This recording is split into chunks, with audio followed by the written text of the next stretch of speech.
प्रशांत कौशिक जी। राधे राधे। राधे राधे महाराज जी। महाराज जी, मैं न्यायालय में न्यायाधीश के पद पर विराजमान हूँ। महाराज जी, कभी कभी क्या होता है कि अपराधी द्वारा किए गए उसके अपराध का दंड देते समय उसके निर्दोष बच्चों और एवं परिवार के प्रति दया का भाव मन में आ जाता है। तो महाराज जी, ऐसे में क्या ये धर्म संगत है? नहीं आना चाहिए।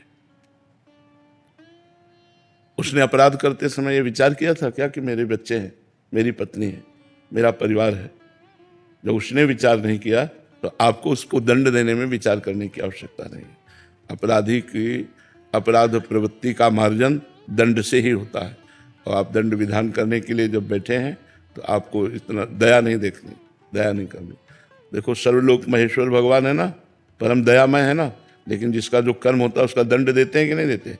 तो ये सब दयामय भगवान के सबसे बड़े न्यायाधीश वही है। उनके न्याय में दया है, लेकिन जो कर्म किए हैं उनको भोगना पड़ेगा। अवश्य में भोक्तव्यम कृतम कर्म शुभाशुभ। अगर फोड़ा है और डॉक्टर रहम करेगा तो मरीज मर जाएगा, फोड़े का ऑपरेशन करना पड़ेगा। ऐसे उसने अपराध किया है तो उस जीव के अपराध का मार्जन करने के लिए आपको भगवान ने न्याय पद पर बैठाला है, तो आपको करेक्ट न्याय करना है, उसमें दया नहीं करनी। हाँ, ये जरूर ध्यान देना है, किसी के भय या प्रलोभन में फंसकर, रुपया, प्रलोभन, भय, धमकी, इसमें फंसकर न्याय नहीं करना चाहिए। कि किसी का फोन आया आपको, आप भयभीत होकर के न्याय कर रहे हैं, या किसी की अटैची आई रुपये की, आप रुपये के प्रलोभन में न्याय कर रहे हैं, ये आपके लिए गलत होगा।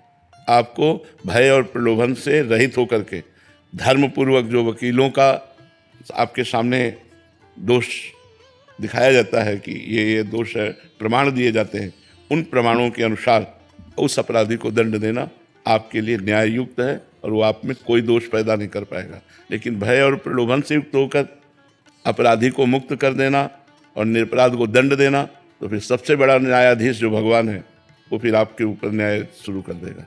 इसलिए अपने को भगवान को प्रणाम करके बैठो न्याय के पद पर, और ठीक निर्णय करो।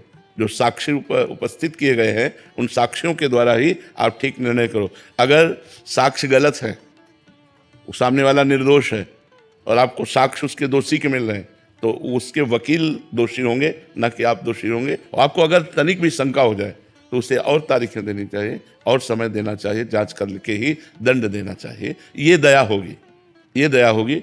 अब उसके परिवार के विषय में सोच करके आपका द्रवित हो जाना और उसके दंड विधान को, ऐसा नहीं। अपने को बहुत सावधानी पूर्वक न्याय करना है।